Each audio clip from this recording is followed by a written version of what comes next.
Okay guys, this is Cruiseroy. This is my Honeybee V2. I figured I'd do a video on it. I got to change the motor. I got about 100 packs through it, and I noticed now that it seems to run out of juice really quick, and I checked the batteries and the batteries are good. So the next thing was the motor's getting tired. It's overdrawing, so it seems like it's running out of power, I hope. But anyways, this is just a video on how to change the motor. Most people know how to do it, but just figured I'd do it today. I picked up just a stock motor for this change. It's already got a pinion on it. So this is how we start. Take your canopy off.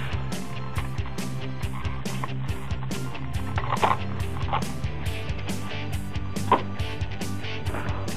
going to take the battery strap out of here.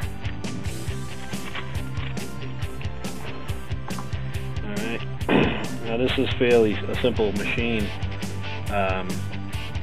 It's a plug-in, so there's no soldering involved. You go up to your 4-in-1 here, it's plugged right in. Just remember that red is up. It's the opposite of the tail. Just that easy. You also have the heat sink. You want to keep that for your new motor. Alright. I like to grab it by the main gear, and you'll notice this little magnet I put on the end of my screwdriver here. It's to help grab the screws, because she may be easy to get out, but the screws tend to like fall apart. They just fall out. Now the front screw, I don't know if you can see it, but that one's easy enough. The front screw is easy enough. See, I still lost it even with the magnet because I have a stainless steel washer. Hold on a second, I want to lose my washer. Alright, now the second one, towards the rear of the bird, you have to move your main gear, and you'll see that a hole will line up that you can see the screw. Now that makes it a lot easier to get at that screw.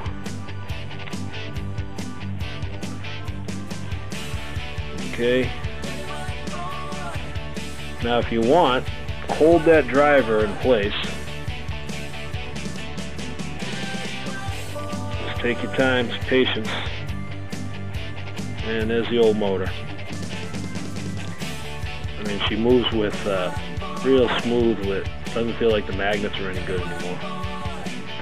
Put her aside. I should open this first. What I'm going to do is I'm going to bind the screwdriver up so it holds the screw. That one's hard to get through the main gear. And here you go. Now this one feels just as smooth, but I can feel a little bit of magnet in there because it's brand new. So now what we're going to do is, like I said, I held the screwdriver in place. Make sure I got enough room for the wires. Gently raise this up. I still have pressure on the screw. We'll find the first hole. I never even took the screw out of the bird.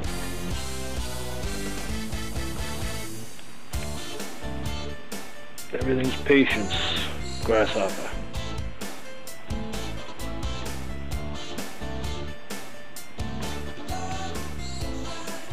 Now you can put Loctite in the motor holes before you start putting the screw in.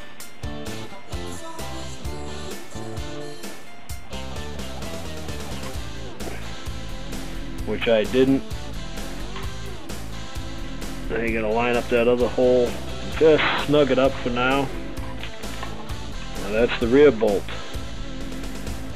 The rear screw, I did that without even pulling the screwdriver out. That's the way I like to do it. Get this piece of paper out of the way. I would recommend putting a little Loctite on these screws. They've never had it. This is a low RPM bird. She tends not to really come apart there. I've never had a motor loosen, but people recommend you use the Loctite. Alright, now gingerly, let me move my magnet up so I don't lose the screw.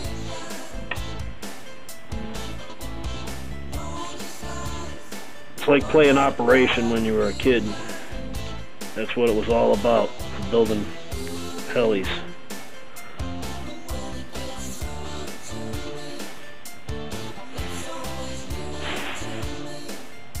Now you fish it up in there.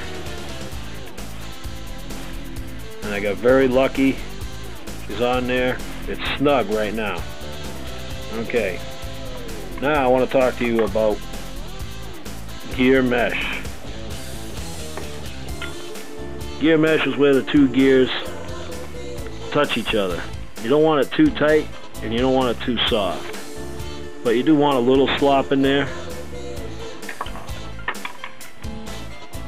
Some people will say take a 1/2-inch piece of paper, fold it in half, run it between the two gears, and that should be your proper mesh. I don't like doing that. I like going for the feel technique. If you can get your finger in here, hold the gear. You hold the gear on the motor and you move the main gear. Now if you notice it's moving a little bit, that's a little bit too much. So I'm going to move the motor a little closer. Just by wiggling her, she's snug, so she'll move. Put my finger up here again. Alright.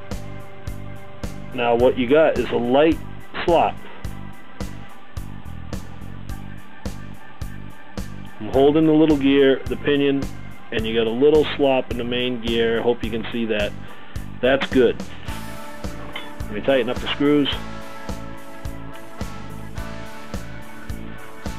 And like I said, never had one of these motors come apart. Somebody probably has. I don't fly really hard with these, so. Alright. And okay guys, also remember, put your heat sink back on. And now you want to route your wire away from the gear. And as you remember, I remember the red wire goes up. Plug it back into your 4-in-1.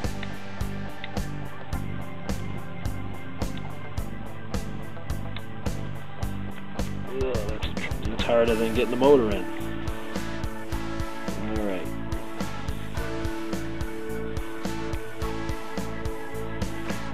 Alright, that's a motor replacement, the way Cruise Roy likes to do it.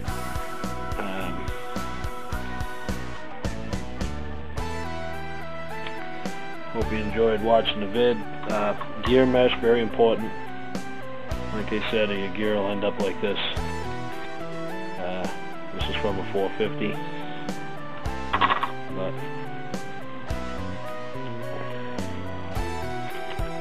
don't need that. And that's how you install a motor and remove an old one out of a Honeybee V2. Hope you liked the video.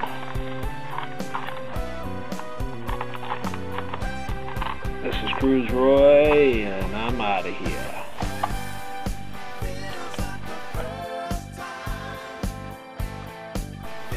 Alright, let's test out the new motor.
Okay guys, seems to be working good. Alright, thanks for watching.